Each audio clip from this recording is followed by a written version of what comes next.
Today, we will move to the East, the home of gunpowder, Bushido, and anime. Today, we will not be a European wars. We will live through a day in the life of a Japanese samurai, and along the way, we will dispel a couple of stereotypes, learn about their lives, and of course break down the movie 47 Ronin with Keanu Reeves. Meet our samurai, Sun Tzu. It's 1610, and Sun Tzu is the most common of the roughly 400,000 samurai of the era. He serves as daimyo near Himeji Castle in Hyogo Prefecture. Sun Tzu's task is as simple as a dime. He guards the Lord's castle, for which in Europe he would have long ago received the title of an ordinary guardsman. But here in Japan, Sun Tzu is a samurai, even if he belongs to the lowest caste.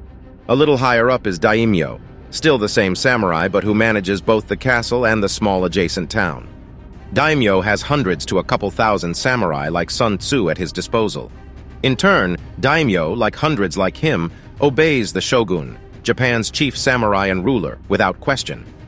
At the moment, it is the legendary Ieyasu Tokugawa who put an end to the feudal wars and gathered all the power in his hands.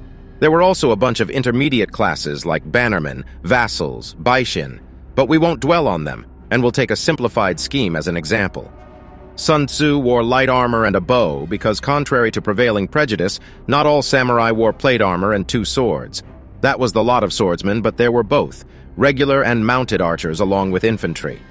The samurai art of archery is still alive in Japan today and is the subject of many competitions. It is called kyujutsu, and until the 16th century was even higher than swordsmanship. But of course, Sun Tzu also has a traditional katana. Two swords to be exact, because the samurai, as a privileged class, carried two swords. The familiar katana was accompanied by a small wakizashi blade, which was usually worn on the belt. Even when the Tokugawa shogun banned the public carrying of weapons, samurai could still carry two swords wherever they wanted. As you may have already understood, all power is concentrated in the hands of the samurai. And if it seems to you that they were the dominant caste in Japan at that time, that is absolutely true. Officially, the Tokugawa ruler divided the country into four classes: samurai, peasants, artisans, and merchants. But in the same decree, black and white was ascribed the exclusive role of the samurai, who were above the rest. The main thing it expressed was the so-called right to kill and leave. Any samurai, from the shogun to our Sun Tzu guard, had the right to execute a member of another caste who did not show proper respect. A samurai insulted by anything could kill a man on the spot and without any trial.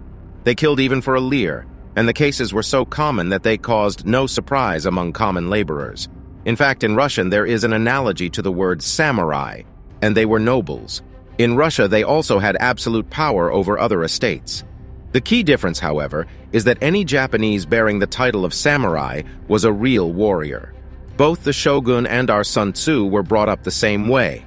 They were read the legends of the samurai from childhood, imbued with a Buddhist indifference to death, and erected a real cult of bravery and courage, and also of unquestioning obedience to their master. In the past, before the samurai became a separate caste, they were in fact feudal lords. There was a wealthy lord who ruled over 1,000 peasants on his estate. But that same lord, at his master's first call, donned his armor, forgot about his power, and went into battle. Reminds one of medieval Europe with its vassals, doesn't it? Of course, a commoner could not become a samurai. In order to obtain the title, one not only had to be born into a noble family, but also had to go through a brutal ordeal. For example, our Sun Tzu's father once ordered him to spend several nights in a cemetery to build up his courage and spirit, and he also constantly took the boy with him to public executions and nightly inspect the severed heads of criminals. And this is the obligatory stage.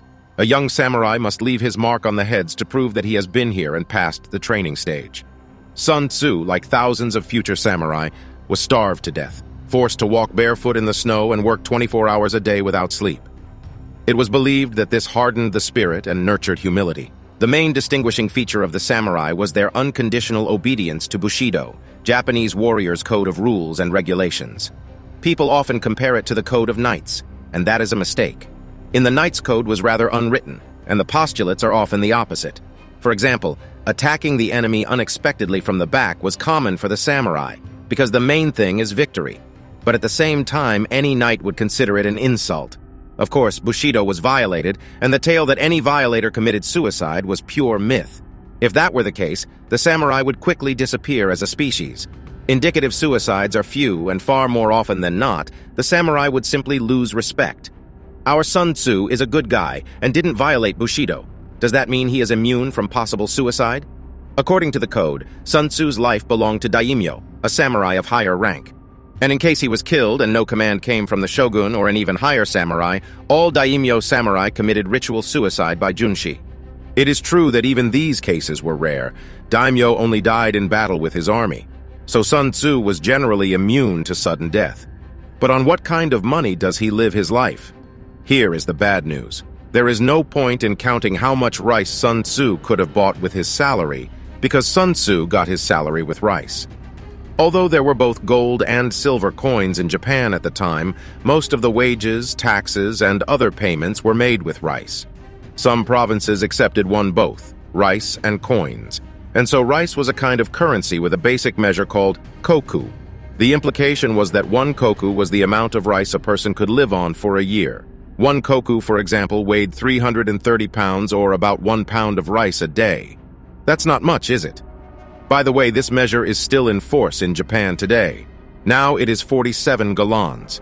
But it's not that bad. Our Sun Tzu, as an ordinary Ashigaru warrior, received about 30 koku a year. His daimyo's income could be as much as 1,000,000 koku a year, and more fortunate than Sun Tzu, the samurai in the daimyo administration received somewhere around 100 koku. Whether that's a lot or not, let's try to translate it into money, which, as we mentioned, was far too varied, and the samurai chose how to use it and what to do with it. Let's take the most popular coin issued by the main Tokugawa house.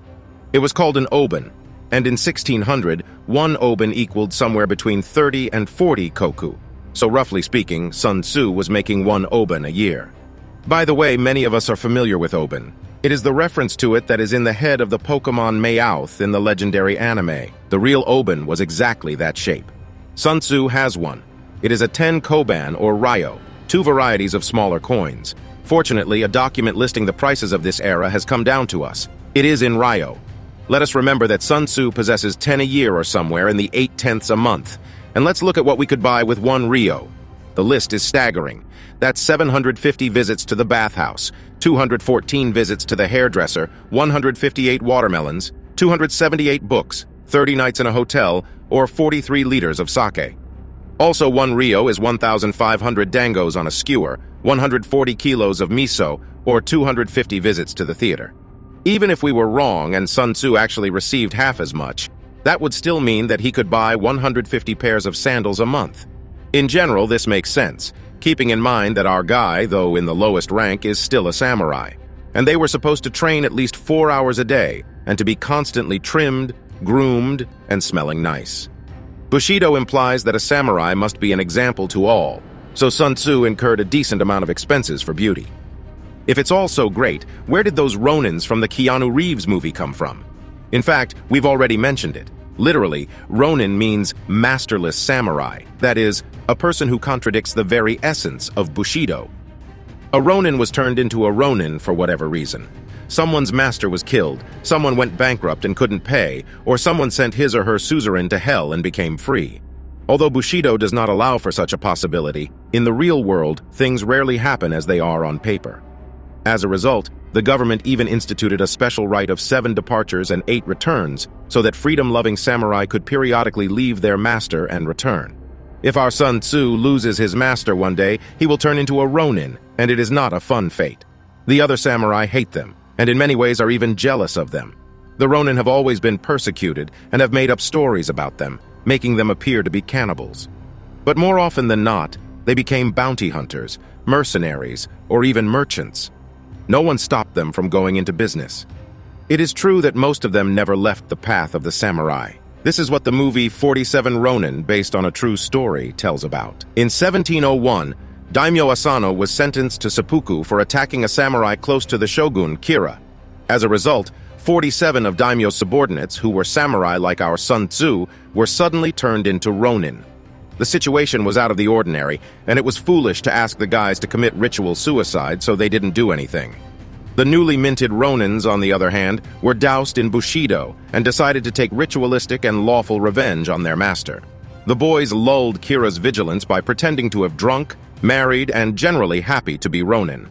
On the contrary, they themselves planned their revenge, which they successfully carried out in 1703. The result was a stalemate for the shogun. On the one hand, the Ronins killed his close associate, for which they are entitled to the death penalty, but on the other hand, they followed the Bushido code to the end, for which they were adored by ordinary people. In the end, the shogun allowed the boys to commit ritual suicide, leaving only the youngest alive. But the fate of most samurai was not so romantic. Feudal wars raged, villages were attacked by rampaging Ronin, and neighbors like the Chinese and Koreans occasionally attacked.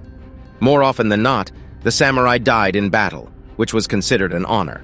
But the percentage of deaths was not that high, for as we have already mentioned, any samurai was an excellent trained warrior who, regardless of his position, continued to train. The life of our Sun Tzu was not sweet, but compared to some historical eras, he lived very, very well. Thanks for watching. Please hit the like button and suggest other warriors for parsing in the comments. See you again, my friends.